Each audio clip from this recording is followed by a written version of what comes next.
financières yi mais Amadou Ba moom dugal na li nga xam ne mooy proposition de loi pour rek ñu dindi li nga xam ne mooy loi d'amnistie bi mais mu am benn polémique bu nga xam ne mi ngi ciy juddu parce que ñii ngi wax définitive nee nañ partielle mais ñu war a interpréter waat li nga xam ne mooy loi d'amnistie boobu Pape.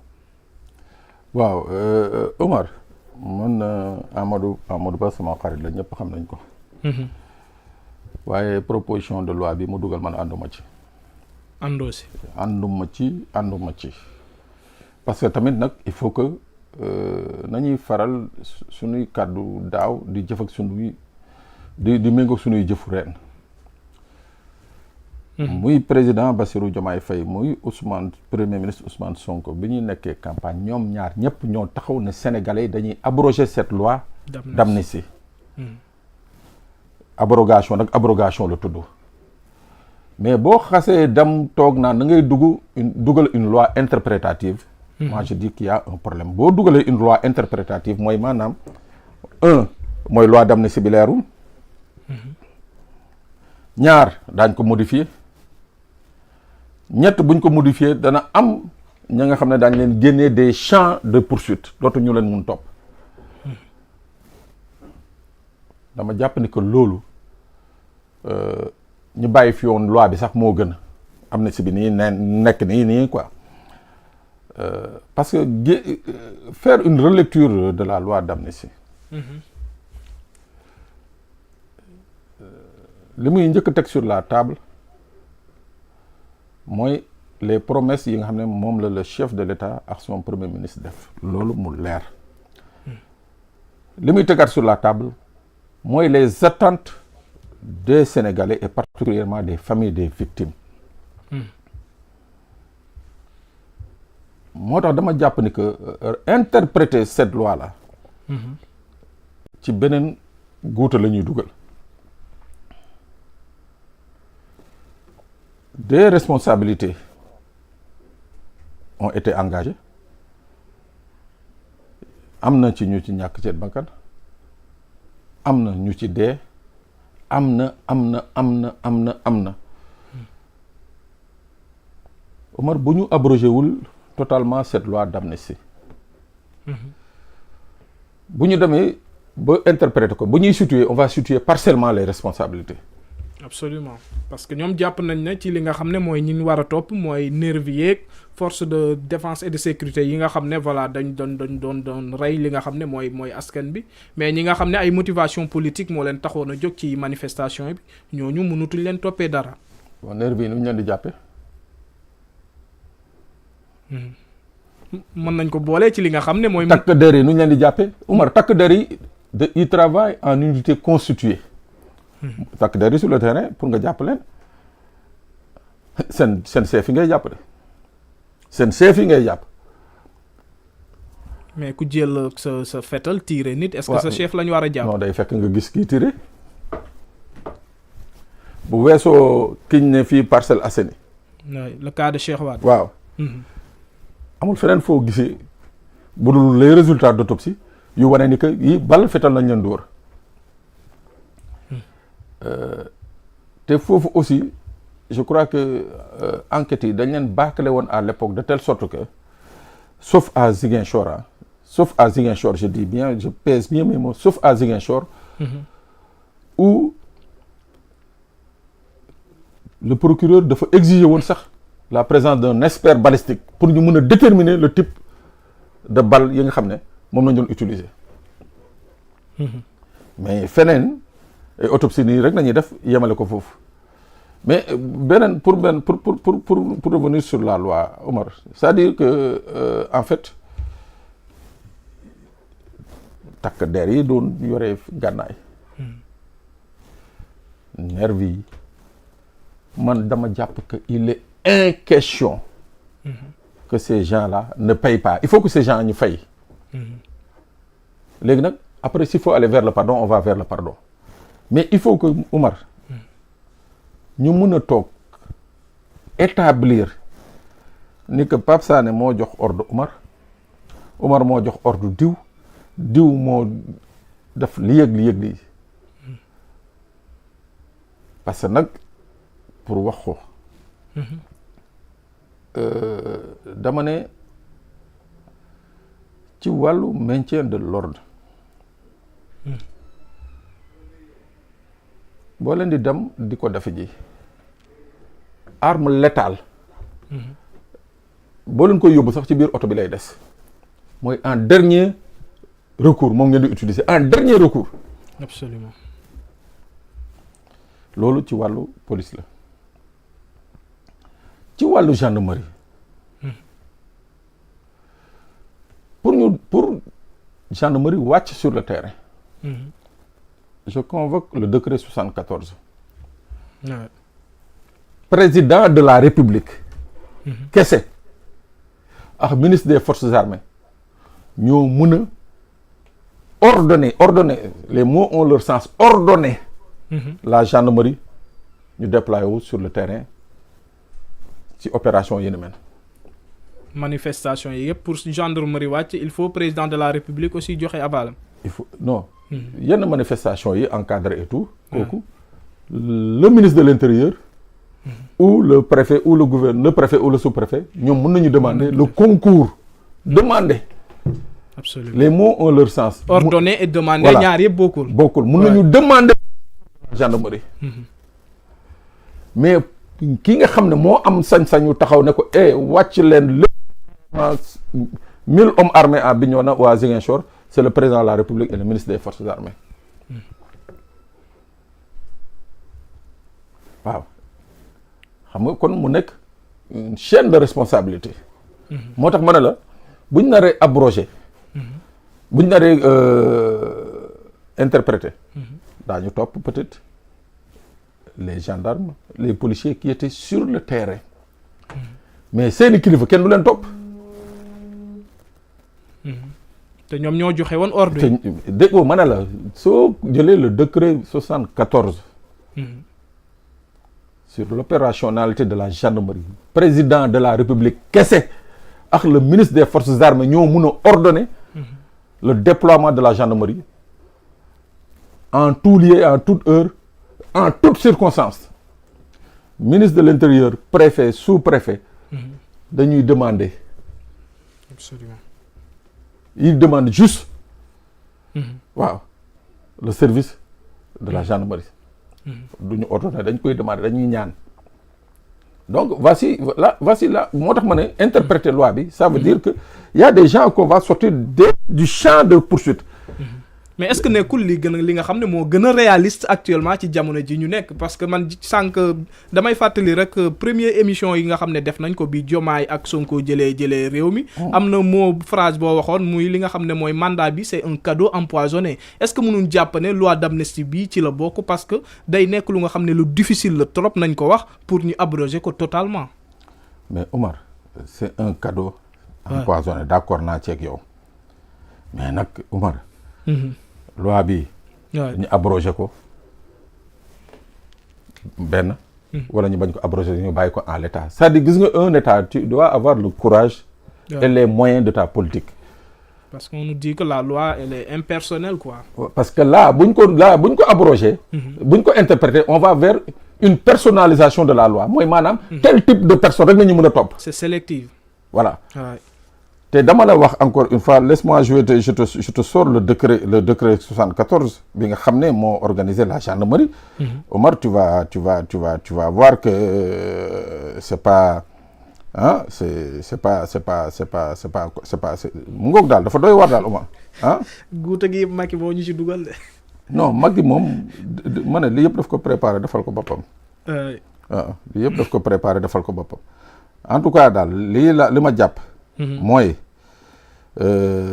interpréter la loi là am na ñi nga xam ne dañ leen di génne du champ des poursuites mooy topp leen moom day nekkati beneen problème waaw day nekkati beneen problème alors que suñ ko abrogé tout le monde peut être poursuivi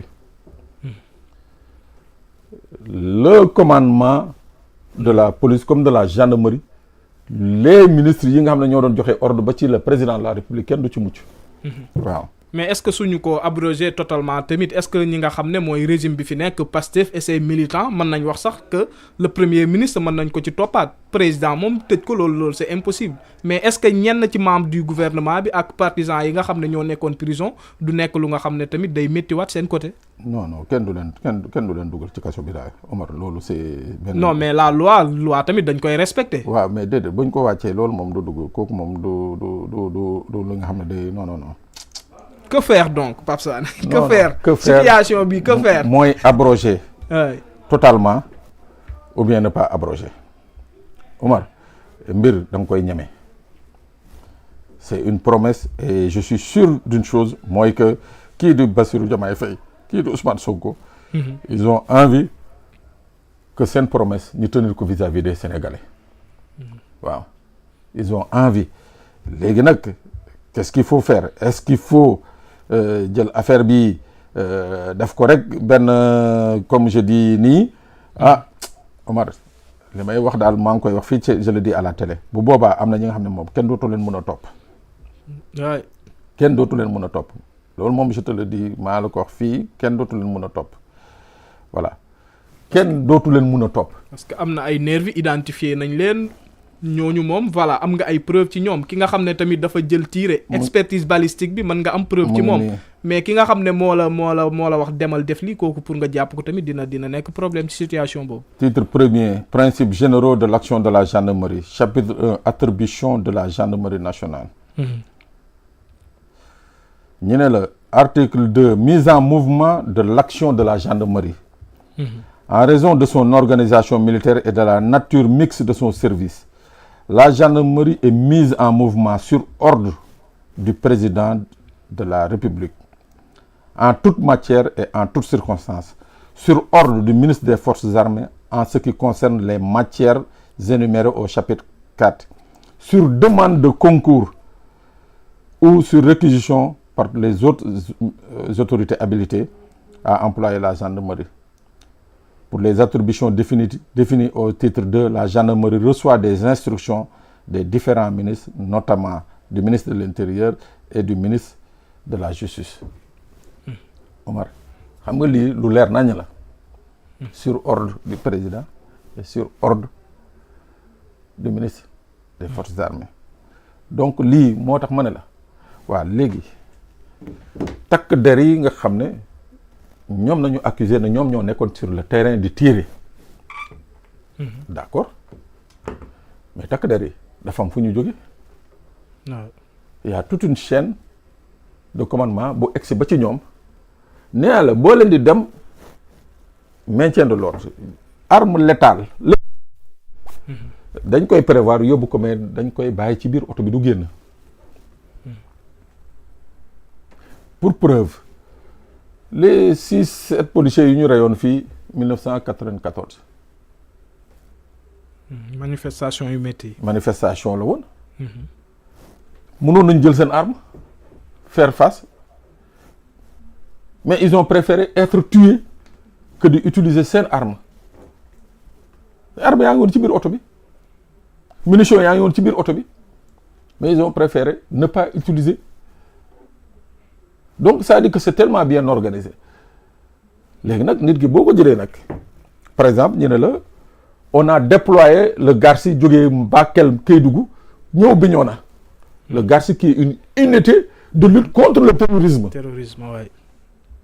Une unité spécialisée avec un armement spécial juste destiné à la lutte contre le terrorisme ñu ne ñooñu déployé nañ mais kan moo leen déployé. waay ay ordre lañ jot pour dugg fii ci Sénégal. kan moo leen déployé.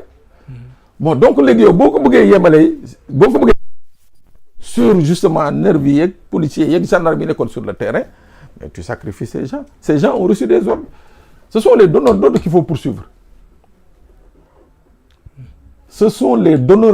faut poursuivre ñii doon joxe ordre yi mooy ñii nekkoon à la tête du ministère des Forces armées ministère de l'Intérieur ñii nga xam ne ñoo géré woon le service sur le terrain. waaw ñooñu ñëpp da nga leen war a topp mais ñooñu tey jii boo bëggee indi loi bi teg ko fii interpréter ko mooy ñooñu da nga leen di teg de côté dama fekk benn Pape Sané fële nga xam ne bon Garci la nekkoon ñu jëlee ko Kédougou andi ko waaw ne ko dóoral mu dóor ça règle pas le problème ah ça ne règle pas le problème mon point de vue on abroge définitivement ou on n'abroge pas mais partiellement moom baaxul quoi déedéet.